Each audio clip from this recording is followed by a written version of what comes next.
Hi friends.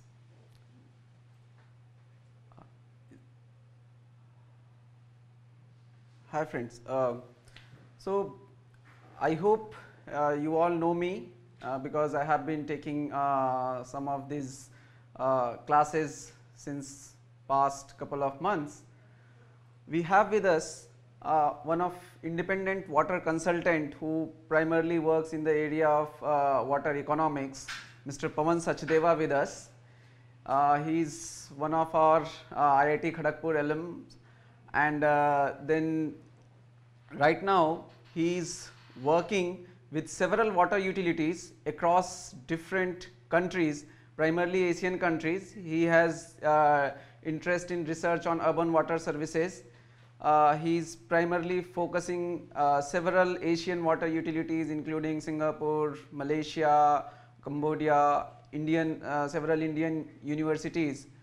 So we welcome Mr. Sachdeva on this session. Yeah, hello. Yeah, thank you, Manoj. I'm glad to be with you and look forward to the session. Absolutely.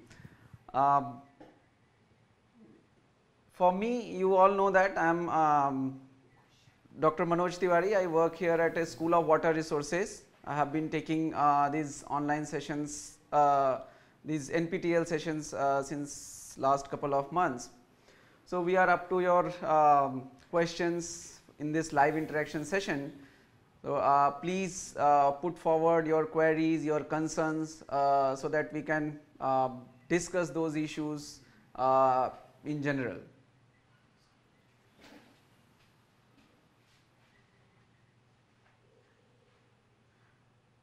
To start with, we have received couple of questions earlier in the Google forum that we posted. So one says whether all state, central government body or sectors have appropriate awareness about water economics. If so, how much percentage they implemented in India till 2018? So this was questioned by Prashant. Okay. Well, to begin with, the status of awareness about water economics is very limited. It is very difficult to probably tell in terms of percentage. I guess Pawan will agree with me on that.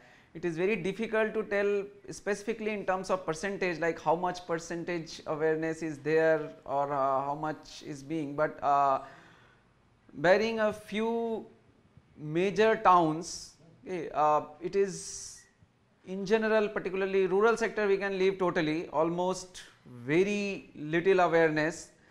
In the urban sector also, a few major towns are developing some pricing model, tariff structures, IBT systems that we discussed in our lectures earlier, but overall if you see the appropriate analysis of the economics of water services is still largely lacking, particularly with Indian water utilities.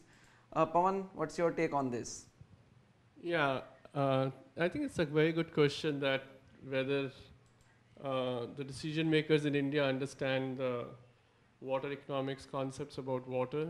I think they surely do know it theoretically at very top level, but when you go and speak with the organizations, I think they are more caught up in day-to-day activities and day-to-day challenges. Exactly. So if you have to give focus to this area, you have to think very strategically, and then the planning function within an organization also has to be a very strong function.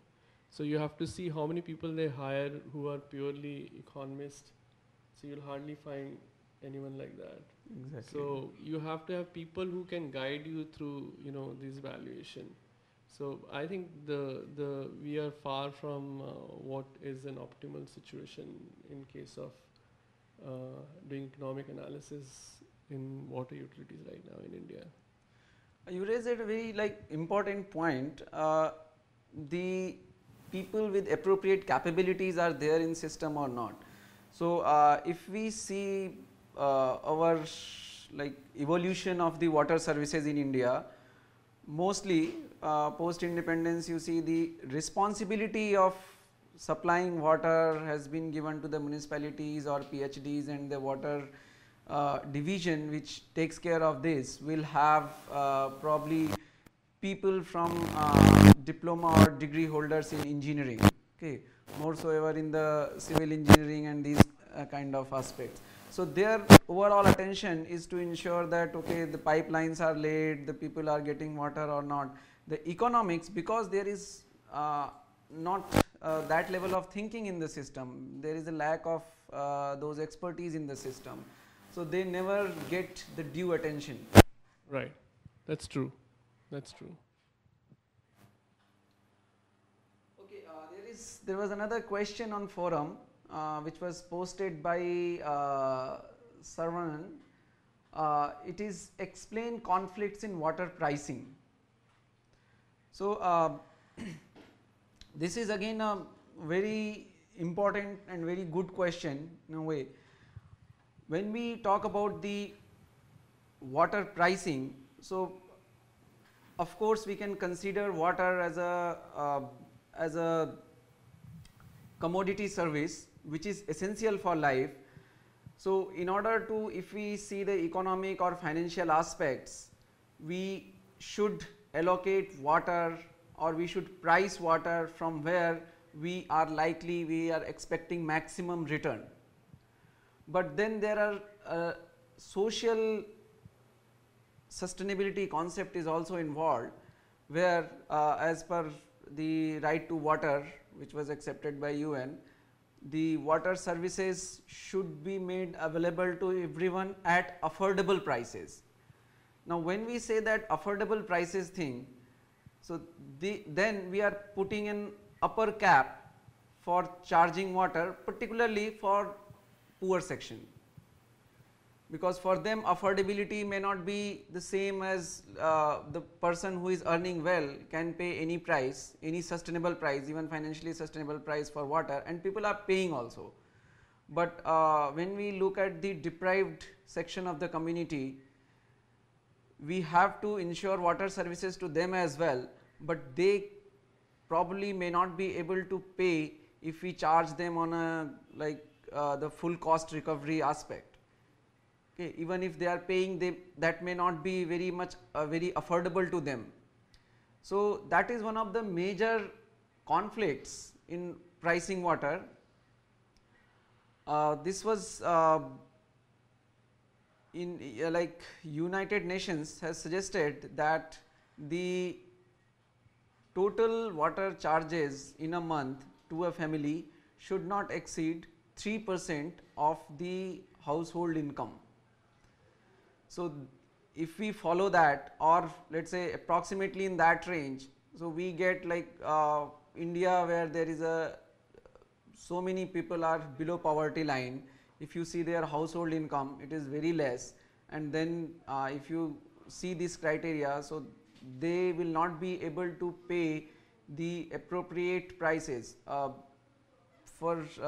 I think you have worked with several water utilities, Pawan, so you have better idea of how much cost incurs in just operation and maintenance of water services. Okay. Right. So in Chennai, probably because they have installed couple of desalination plants, so the water like the operation and maintenance of this desalination plant, so cost to the water per kiloliter is of the order of 50 rupees plus, right? Right. So now if you charge consumers based on that, so 50 rupees, even if you put it at 50, let's say, and a household which is using 20 kiloliters water in a month has to pay some 50 into 20, so 1000 rupees. Now for households which are who has monthly income of the order of, let's say, 3000, 5000, paying 1000 rupees for just water charges appears too high. So that is one of the major aspect, that how to make these things sustainable. Of course there are then concepts of subsidies and cross subsidies, charging other users higher in order to compensate this. These are one of the major conflicts. There are variety of other issues, okay, whether to regarding allocation of water. So in pricing, when you allocate water to the highly priced sector, like from industries, you are expected to get far higher tariffs as opposed to the domestic sector. So those kind of other conflicts are there. Pawan, what you suggest on this? Thanks, Manoj. I think you covered a lot of ground on that. I will just take discussion to a different scheme of things, which is basically that whenever you take a policy decision, whether it's water pricing or anything, you try to focus on three parts. First is that it has to be an economically efficient solution. Absolutely. And then you talked about the social equity part. And the third part is it has to be an environmental sustainable situation. So when we talk about conflicts, we are talking about so far conflicts between some rich people or some people who can't afford water. But there is a conflict of water resource between humans and environment also. So you have to cost the environmental cost in pricing. So that's a conflict between human race and the environment. Yes. So how do you factor that? And we also know that the price elasticity of water is different for different consumption uses. So if you use it for drinking purposes, your price elasticity is close to zero actually, because you need it, right? But if you need to use water for your car washing and other thing, the price elasticity could be closer to -1. So the conflict is that there are different sectors, agriculture, commercial, industrial, and domestic. And within the domestic, there are like 8 to 9 different uses of the water. So the pricing cannot be one and all for everything. You have to have supply cost, you have to have economic cost, and you have to factor in the environmental externalities. So as we discussed in the first question, we are far from analyzing the total economic pricing of water. So the conflicts are not going to go away, they never go away, because this water is very sensitive to politics and to various users. So I think the best way going forward is how to move forward is to have people who can understand economics, and they are also part of the decision making, and also to have an independent economic regulator which can resolve these conflicts of pricing. Because right now the water utility which sells water, they only own the company, they only regulate it, and they only do everything. So there's no transparency on pricing. So how do you resolve conflict between a customer and a producer? So the structure of the industry or the water supply sector has to change. Thank you.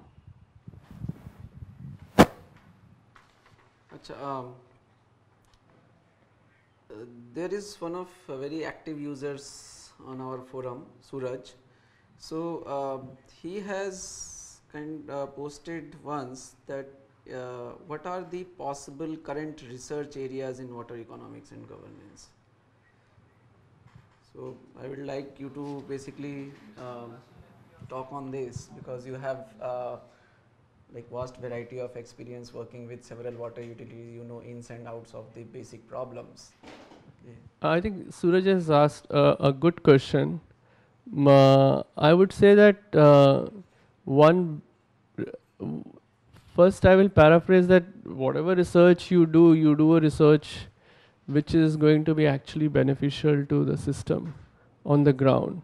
So it's good to do PhDs and other research papers, but do something which is, my advice to Suraj will be, which helps the industry also. And from that regard, I'm sure you guys have discussed in the course, is that how important is the metering in India and anywhere in the world. And India is lagging behind in water metering so far. And because we have intermittent flows versus continuous flows in some other parts of the world. So you have to have a technology which is suited to the ground conditions, which can help people, which can help utilities measure the volumes. And so I think that research is lacking in India, the practical implications of having good metering and how to actually go forward with it. But India has scale, India has so many people. The current cost curve of any meter may look very high, but once you get into deployment of any new technology, the India can bring down the cost pretty significantly. Example is that the voice call rate in India was the cheapest in the world actually, because nobody thought before it came to India that voice can be so cheap, but it became cheap because you have so many people out here. And so the idea is you do a research, and the commercial aspect is also very big, but don't do pure research. On governance, I think a lot of people have written a lot of things. You can still choose to write something on few things, but my only suggestion would be do something which is more practice oriented than just theory oriented actually. So go and do an internship with a water utility. Suraj, I'll advise, and people like Suraj, that go and figure out for yourself from them that what research they need actually. We need not do a very high end kind of a work. We may need to do work which ultimately benefits the society. Right. So apart from like metering, particularly if we see our own country, there is a lack of the information at basic level how the utilities are faring. So the first thing in order to like conduct any research or survey would be exactly finding out the base level where we are standing. Yeah, So that's a very good point. Yeah, go ahead. even that kind of analysis, and it is a Right. like sort of very big task. It's not an easy thing to do. Right. I think it's a very good point. The If you look, we talked about in your first question. You talked about that the responsibilities of water services is with now urban local bodies because of the 74th constitutional amendment. But and they are supposed to have their financial accounts available on their websites. Right. And I think the efforts are being made right now, but the transparency of financial accounts being available and other data being available, it's improving, but it can improve a lot. So somebody can do baseline. If you don't have baseline data, it's very difficult to solve a problem. Baseline assessment. First, you have to know the size of the problem to solve it. So that's where the research is required to be done.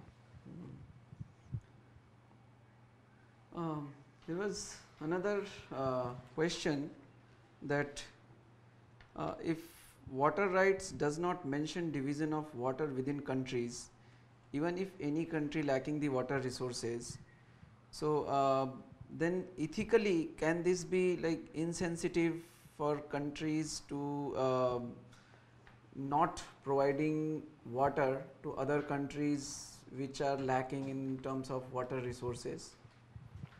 Yeah, I mean, Or like, is right. there a like international agreement on under right to water, a country is forced to share its water resources, its own water resources, not the transboundary one. For transboundary resources, of course, there is a right of all the nations which are under that basin, so they can have a treaty or they can have an agreement.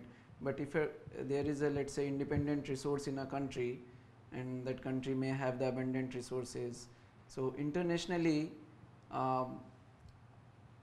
how a country which is deprived of water resources can put pressure onto them for sharing their water resources? Yeah, I think it's a good thought, but overall, if you look, like, water is a very it has, people generally don't like to share, the local communities, even socially or culturally. Even if you look like a very commercial good like a gas in Europe in the last week, so Russia cut gas supplies to Ukraine, even on the pricing issues. and it's such a high-end commercial product. And water, there are not many. I can't think of an example when you can't anyway force another country to share what is there. So actually, it belongs to nature, but that's how things are. So you can't really put pressure. In water, at least transboundary, you have like Mekong River Commission and other commissions. You have tribunals, but it's very difficult. I don't see it's possible. However, in good sense, we want to try it. I think there are far bigger problems on the head of the governments right now. Right. So that's what my perception is also there. That for transboundary rivers, it could be like possible, but for independent water resource, there is no mandation even under the right of water, right to water to share their resources. Right. Actually, there is nothing called like, strictly speaking, an independent water resource, because water is a system. So it's part of one water balance, because even if you have a lake that is getting fed by some other surface water. Conventional practice, as you see, so we have the basins for each water resource. Like for example, this the recent Supreme Court judgment on this Kaveri. So they considered Bangalore to be fed with the Kaveri. However, significant part of the Bangalore city is considered out of the basin. So there has been issues and raised onto that why Bangalore, the entire of the Bangalore city is being considered to be fed by the Kaveri river, even after, despite of being outside the basin of the Kaveri itself. Right. Achha, so we have another question. Should privatization in the field of water economics and governance help in quality and pricing? I think, should I take it? Yeah, you can answer. I think the debate about private and public should come after whether first in the sector we have a regulation. Like, because you have to regulate the asset and you have to regulate the industry first. And before even private sector comes, there has to be a situation where information sharing in the society or in the sector is of a higher order. So unless those conditions are met, getting private sector in is very difficult. And because usually private sector is seen with a lot of suspicion, but the private sector wants and has to make profit to have a return on capital. I'll say that what's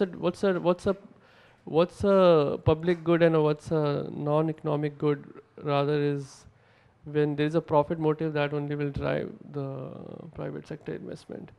And when we read economics, we look at the social surplus is the surplus of consumers and the supplier surplus. So society gains if both have surplus. But we have got into habit of looking at private sector with a very negative negative view. The society thinks that the private sector is come for an extortion rather than adding value. So private sector, can they add value? They can add value if they are regulated well. And usually private sector will be driven for profits, so they will cut costs, which is good thing, which could be bad thing also. Because if you cut too much of cost, it could hurt you in the long term. But if you don't cut, nobody can tell from outside. So there's never going to be a steady state situation where you are acting perfectly. But is there somebody to look that you are acting at least closer to what is required? So the answer to the question is, important thing is to have a regulator, economic regulator. And before that, before economic regulation comes, there has to be a habit of having a transparent mechanism. And before that, you should have enough leeways in the system where you can generate information. So the sequencing is very important. First, that the ability of the system to generate baseline data. Second is the transparency of that data. Then you benchmark different utilities without regulation, which is called a yardstick competition. Right. Then you have regulation, regulator out there. And then you think about private sector. And also in the private sector, if you look at overall assets of water distribution value addition, there is a water treatment plant and then there is a distribution. And in between there is, transmission of water pipelines. So transmission of water pipelines is 70 to 80% of your asset value. If you include sewerage also. If you only include the drinking water, it's not that high.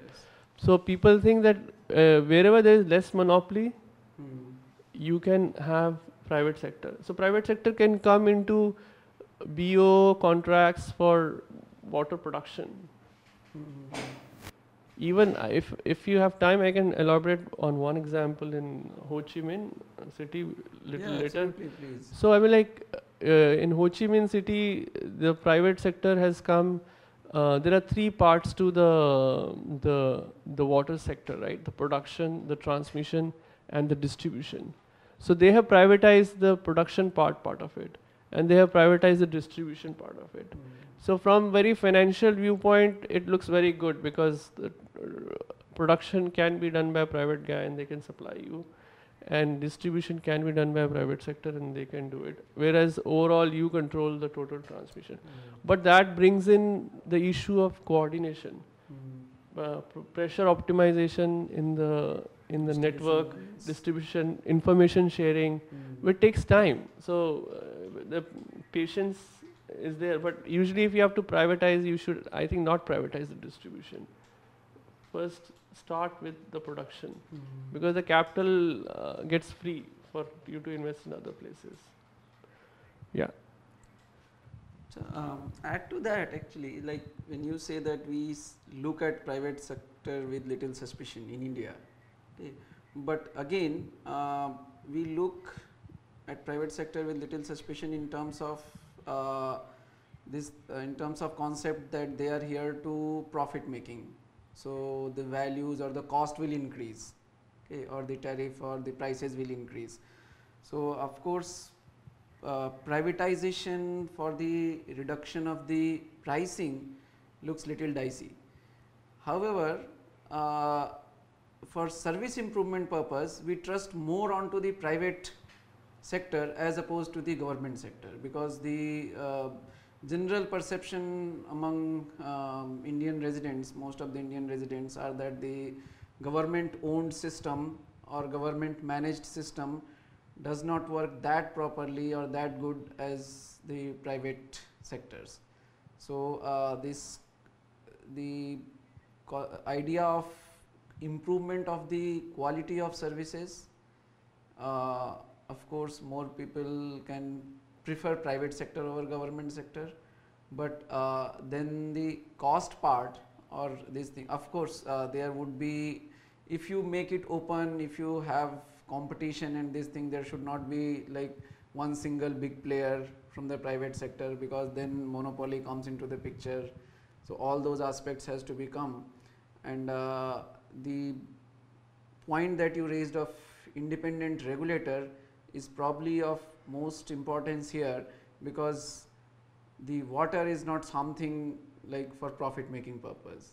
So we have to look at other things, and it's eventually the responsibility of the state to ensure the water services available to their residents, or so in that aspect I think the regulator should have some say from the state as well, not only like having just of course regulatory body involving different stakeholders would be probably serve the best purpose, because it can have input and feedback from a requirement of all different players, the operator, the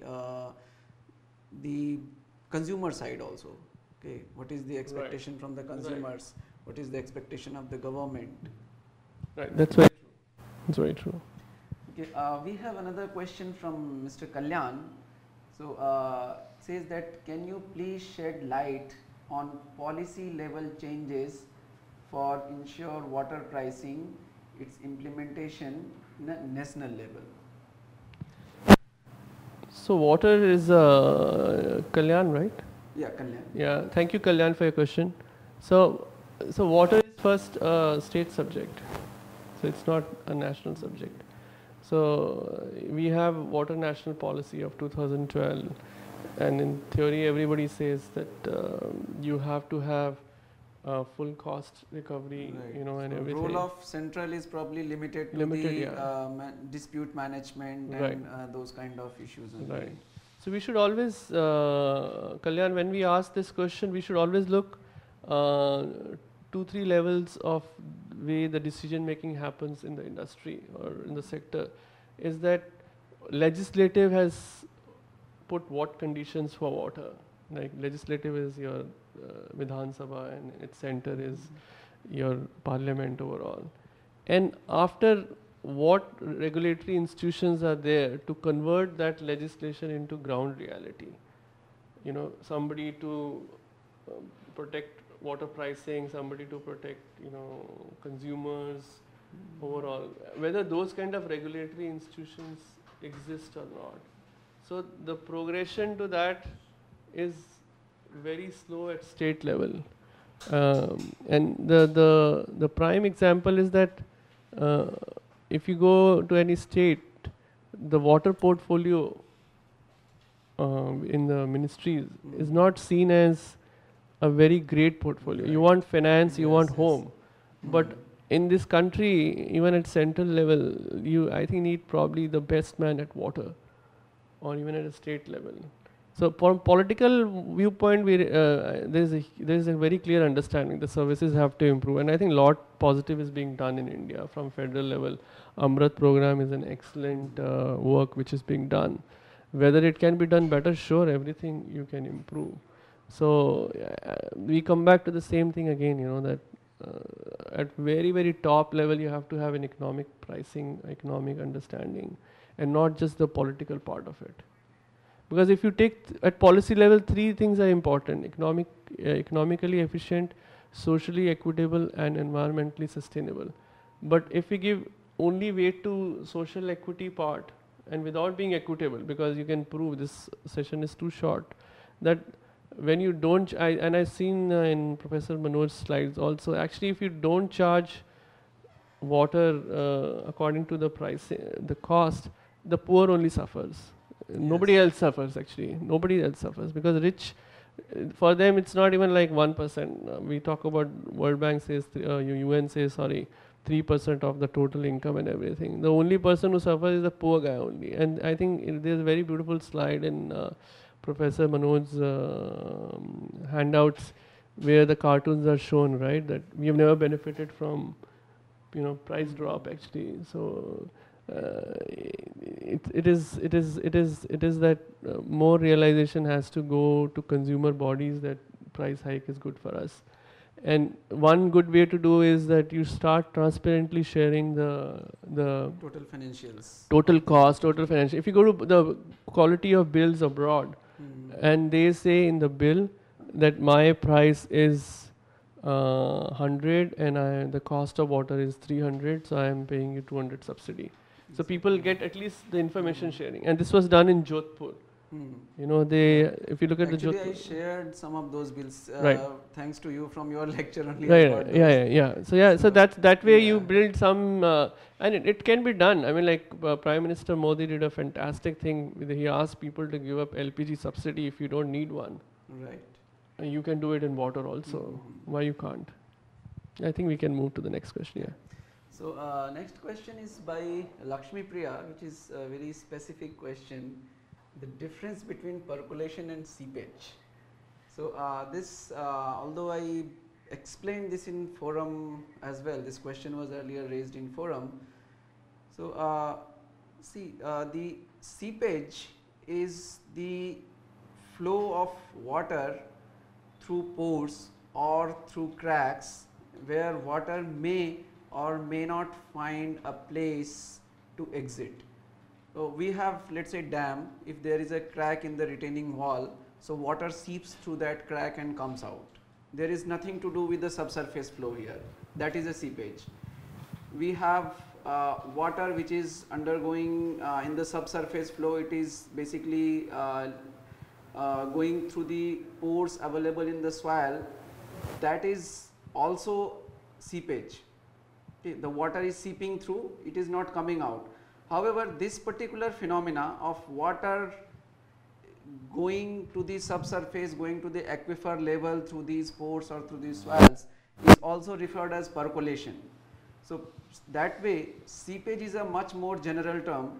Percolation can be considered probably as a subset of seepage, okay, where specifically for percolation essentially means water is going into the subsurface, going through your soil pores, and this is going downward and probably going up to the water table, up to the aquifer level.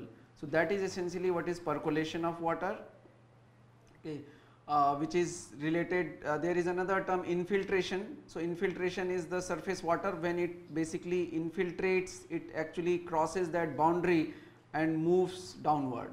So, that is infiltration. Crossing a boundary of surface water going down is infiltration. Then the water that infiltrates eventually percolates to the subsurface water reserves, which is aquifer or water table, whatever you can say. And there are then specifically, like, all this process is could be covered under seepage.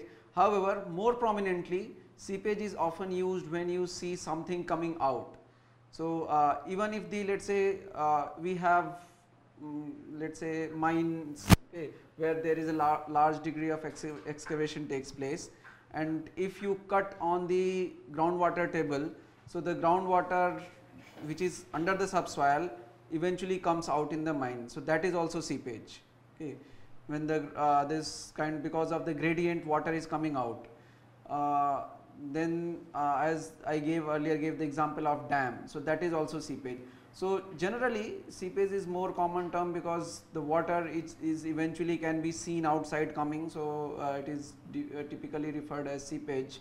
The percolation is more scientific words, which is specifically for the study of water flow through the pores into the subsurface. Okay. Then Pawan has another question: how to separate the politics from water? Okay. Hello, Pawan. Hi from Pawan here. So it's a very tough question, how to separate politics from water. If you ask me, can you do it in the short period of time? I don't think so. My honest answer will be you can't do it. No, but before you answer, just I'd like to add one point. Is it fair to like separate the politics totally from the water services? Is there no role of like political structure? I think there is. The Constitution says that for everything in which is to do with living, Exactly. the governance has to be involved. Government has to be involved in it. I think the way the question is aimed at the very narrow politics. Right. For politics, the aim of the governance is to protect the consumer's interest. But what is intended in the question is the aim is to protect the interest of the political party. Parties, right. It's not. So In that, absolutely. I understand what way you mean politics and what is made. I think world over people have moved and changed in water sector when you hit a crisis. So, and India is probably waiting for a big crisis for things to change. And that is how will be a trigger when people will realize that this is not helping the matter. And we have discussed. We are already having in bits and pieces probably. Yeah, so that realization will come. Last year, yeah. Maharashtra, we see the Latur Yeah, and what yeah, I was mean, the like, state. so when it will become big enough, then but that will Like be pretty. now the whole world is talking about the Cape Town water crisis. Right. So I mean, if you go back to history of England and UK, you know, they came up with one big regulation in 1963, which was their abstraction law, when they restricted the abstraction by different entities, and that was on back of a very big dry period in 1959, and then a floods in 60s actually. And Australia has done tremendous amount of good work because they see anyway such big dry spells. Well, I think the way to look at it is that you increase the transparency from the utility side, and the way you can actually stop politics. One practical way of doing that is that if the leaders or the CEOs of water utilities stay on their seat for 5 years, rather than they change every 6 months. So if somebody is heading a water utility for 5 years, then he can or she can pitch the issues with the government much more with conviction. But if I come to the seat and I am going to get transferred in 6 months and maximum 1 year, I have very little incentive to fight for the financial sustainability of that company overall. So I think there are few moving parts to solve that problem, and it's a real tough one. Great. So we have another question from Pallavi Kulkarni. So she has asked how much is charged per unit of water in different cities of India like Mumbai and Pune, and then is the water for domestic usage is charged differently in rural and urban areas. So I think in rural areas there is in fact the water coverage itself is not there, no piped supply in a large part of the rural areas. Very few, very limited villages you will see that there is a piped water supply or there is village scale centralized water services. So when you do not have such services, the first place there is no question of charging.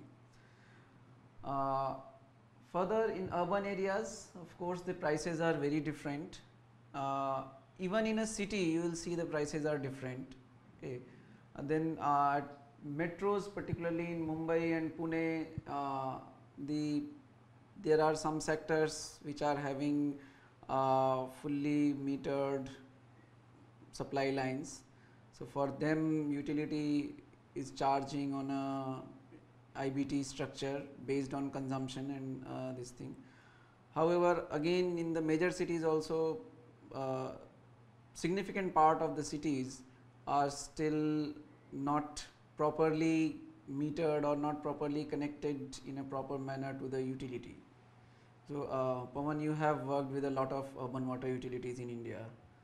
So yeah, so I think it's a good question. First, I'll take the rural one. Once I had done a study in Soda village in Rajasthan.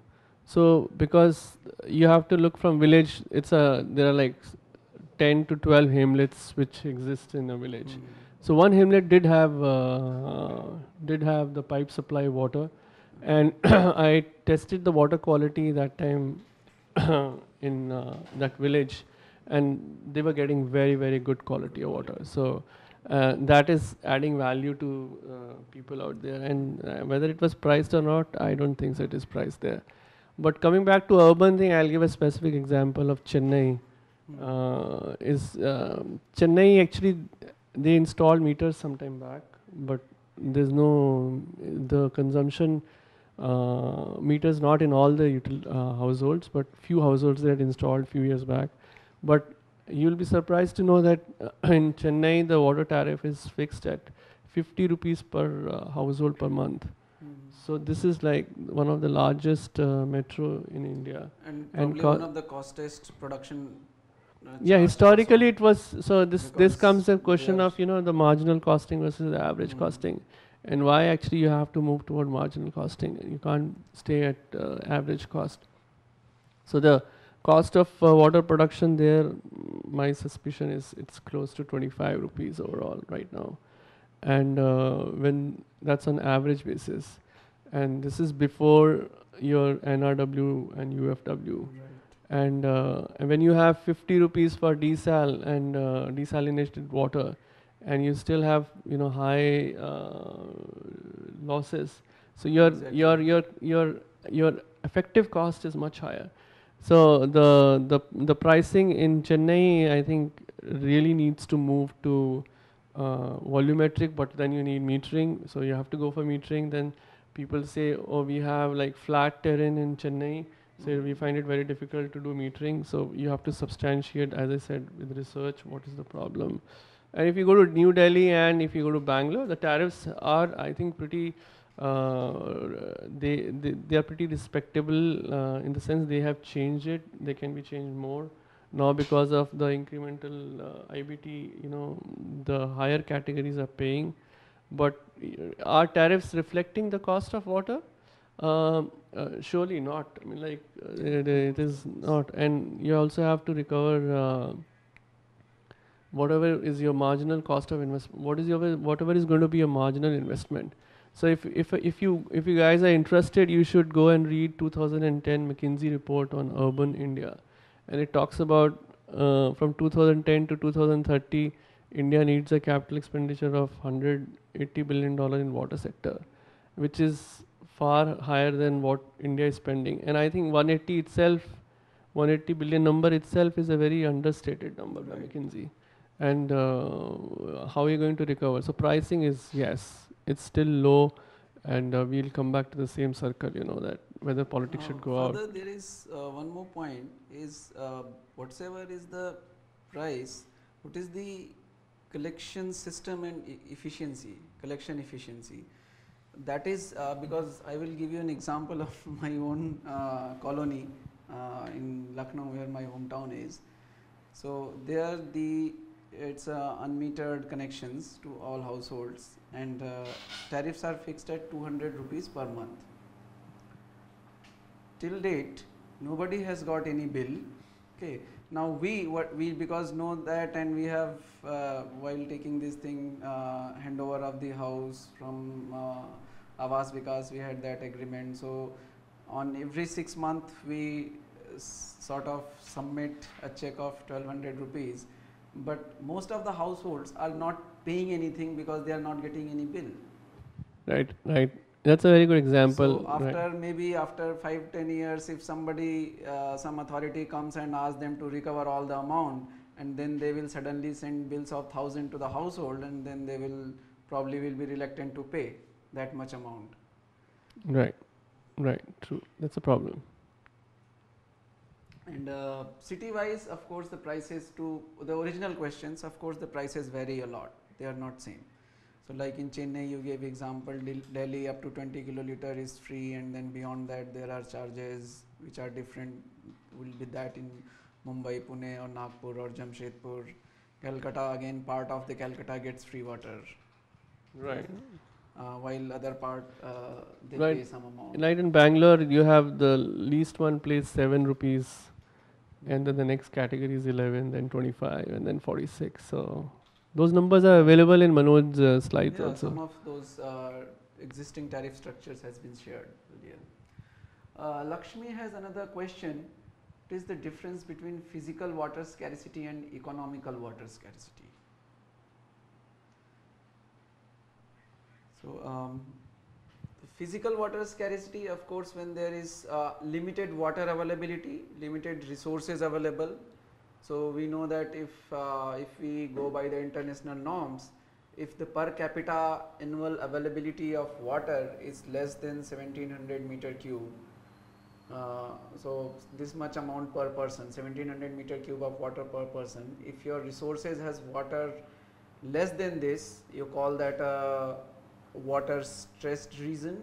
If that availability has fallen less than 1000 meter cube, we call that a water scare region.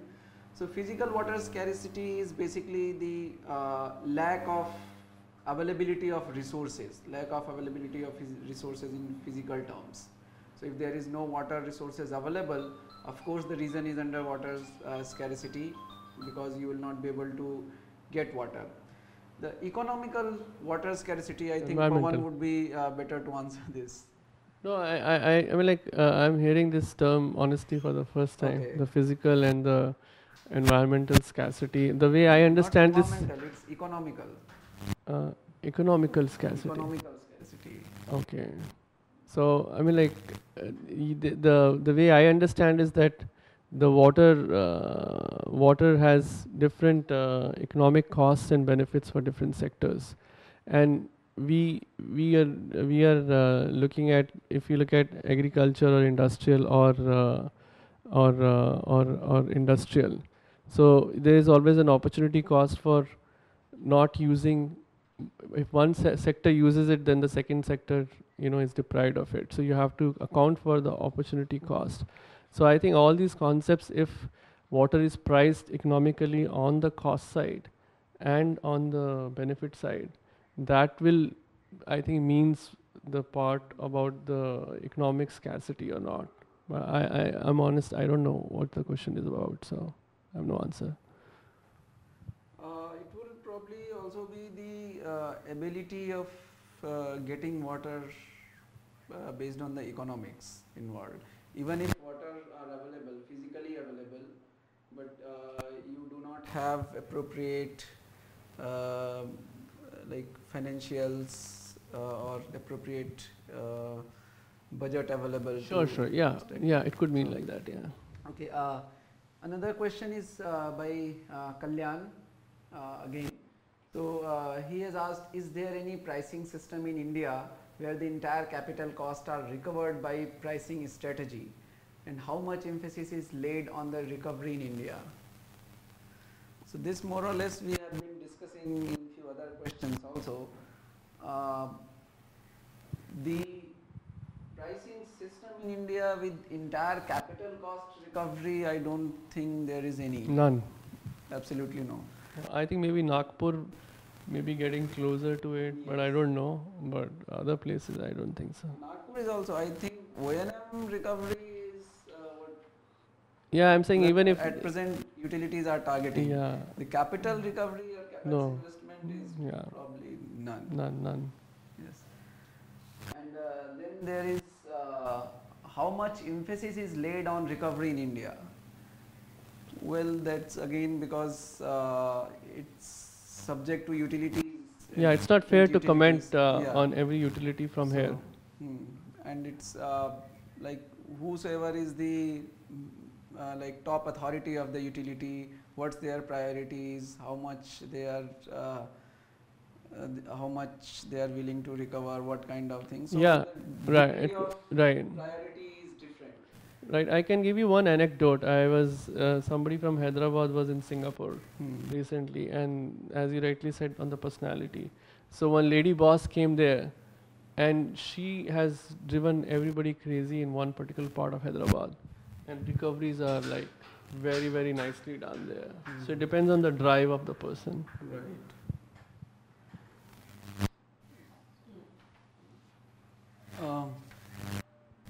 There is question that India has accepted the right to water in 2010-11. That means state should follow this, and at last it is prime responsibility of local government to provide water and sanitation facilities to all, but most of them are failed to do so. Local authorities are not very serious about this. They don't pay much attention on this. How to make them more responsive and accountable is the big question. So can any right, so jurisdictional action be taken? Those kind of question appeared in forum from others as well. I think first of all, I have fundamental difference with the way the term right to water is defined, even by UN. Actually, humankind has no right to water more than the other species. Actually, we are just, if you look from the perspective that we have right to borrow water from environment, and we have to return it to the environment. If you looked at from that perspective, then things will become simpler in understanding the economic and the environmental cost and the pricing of water and everything, which will mean that people should get free water. They can get free water, but people, if they pollute water, they have to give back pollute water. It has to be clean. So everybody has to pay for that. So there's a cost of transporting water. So the right is is one part of it. Second part is of the responsibility. You can have a right, but equivalent has to be responsibility. So the society cannot say that, oh, the government is not giving me, because government doesn't have resources. Government has limited, if you read economics, or there's an opportunity cost for everything. If government gave everything to everyone, then there is going to be a shortage of resources. And water has to be given to everyone, don't get me wrong. The lifeline water government has to give to everyone, of whether it's 7 meter cubic per month for per household, or 20 as in Delhi. But the key question is whether it's practically feasible in the short time to do it. It's not. I mean, like UN can say right to water, but eventually it will not happen in 3 to 5 years. Whether we should put enough pressure on government to do it, yes, I think much more from public to on the government, that we surely need smart city, but we first need basic infrastructure. So it's a long haul, and you cannot I mean, like we cannot say we have to like it's our right only. We have our responsibility also, and towards other species also, because it may look very funny that why we are talking about environment when humans are not getting, but world population has increased from 1 billion to 7 billion in 250 years only. So we have to think first that everything will not be solved by government. That's one myth, that all problems will be solved by government. Government cannot solve. We have to solve ourselves. So right has to come with responsibility. So we should not cite only the right to corner the government and say, oh, you have not given me because UN has told, because that's not a right thinking. No, add to that, like that's very interesting observation, that it should not be right to water, but right to borrow water from the environment. Okay, that concept was I appreciate really. But when we say that we cannot say that government is responsible for providing water.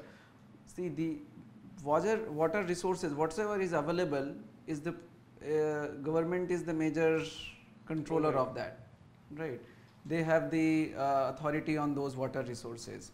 So now when the water, they have the authority, so it's their responsibility when we accept, let's say, an international agreement or those kind of thing. So it becomes the responsibility of the government at whatsoever level. Okay, of course, because it is as per Indian Constitution, it is in the purview of the local government. So it becomes the responsibility of local government to harness those resources to whatever degree available, because anyway people are getting water either here or there, some way, either abstracting groundwater, because if you do not provide them, they will find their other ways. Okay.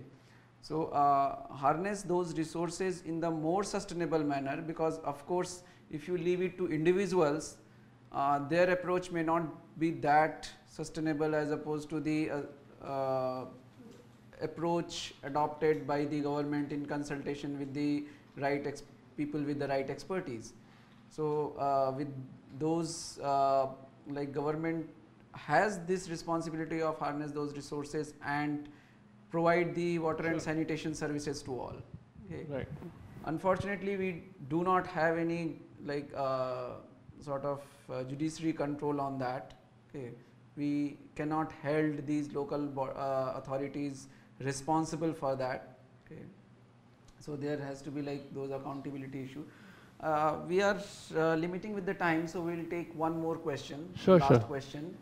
That is again about in Karnataka, more than 90% of habitations, especially rural, depends upon groundwater and are facing major risk of depletion of the resources. What is the solution for this type of problems? So this was question by Praveen.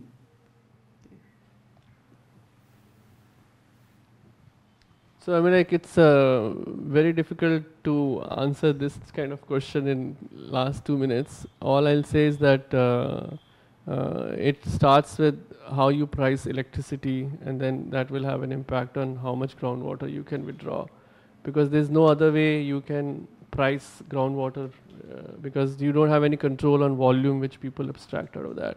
So if you know that a pump is in an operation somewhere and it needs electricity to run, you increase the electricity price there. So the people will become, more, the price elasticity will come to use it more efficiently actually. And price elasticity concept has to be understood very carefully in water. Whereas the price elasticity of water is, less, but if water is coming at a low price and the leakage is happening, that doesn't come as part of your consumption. That just goes as your wastage. Right. So wastage, the sensitivity to wastage is very high, right? If your pricing goes up. So I think the practical way of doing it would be to hike electricity charges. But if you have to just talk theoretically in policy level, we can say go and do this and that. But one easy step would be to price electricity selectively for people. Particularly, again, the higher slabs of the electricity consumption. Yes. Because Then you have to have the benchmark. What is your field size? What is Right. what if you need this field? Your water consumption should be 20, and you are actually using 40. Because I can make it out with electricity consumption of yours. I need not go to you and ask you for your water consumption because you won't share that data with me. Right. And there has been some jurisdictional precedences on this, that the authority of abstraction of even groundwater is limited till you do not cause depression in the groundwater in some other's field. Right. But monitoring of these things is very difficult, practically impossible. Yeah, practically impossible. Like somebody cannot have the groundwater level monitors so that one can tell, oh, my groundwater level is dipping because of he is pumping. Right. Yeah. I'll add just last point on this is that usually when we talk about water regulation and everything, we miss one part in our discussion is that all laws are actually enforced, whether groundwater you can be allowed to extract or not. The local police has the maximum power. Actually, all the enforcement is done by them. Absolutely. If you can make them happy, and then you can have a bore well at your home in Delhi, or you can have it in any field, then you can make any policy. Right. But enforcement is police is as much a part of water governance than talking about regulator and other people. You know what I'm trying to say, right? Yeah. Absolutely. So with this, I think we can conclude this session here. Okay.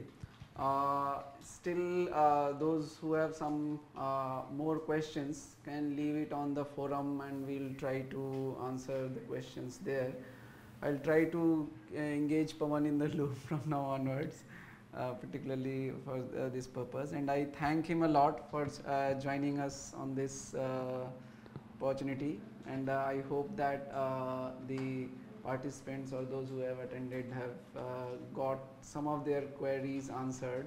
Okay. It's just not answering the questions, it's just like putting thoughts for discussion and for research, initiation of work, all those things. Right. Thank you, Manoj, and thank you all the participants, Kalyan, Pawan, and everybody out there, and wish you best of luck. Thank you. Thanks.